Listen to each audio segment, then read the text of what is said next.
I don't have any courses on making military shooters because I just don't play them.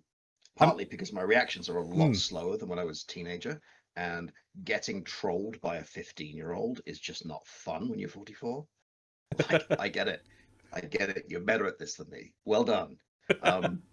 And partly because I'm a little bored of shooting people in the head. Like, I've been playing video games since '82. I've kind of done it. That's a fair point. I still play first person shooters, even if I'm no good.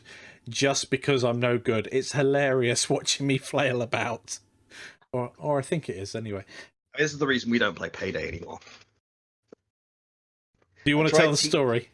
I tried teaching Mikey how to do stealth runs in Payday 2. And stealth runs in Payday 2 are really interesting because there is a stealth mechanic and you get rewards for doing a whole level without being spotted. But it wasn't designed as a stealth game, so the stealth is really shonky. Like really bad.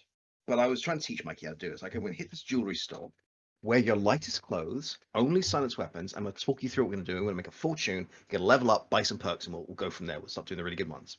So we load the level, and I turn around, and like, Mikey, is that a rocket launcher? And he goes, yeah.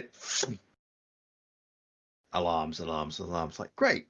You've just called the military on us on the hardest possible level, and we have no guns. Well, I will say there were no guards left in the jewelry store.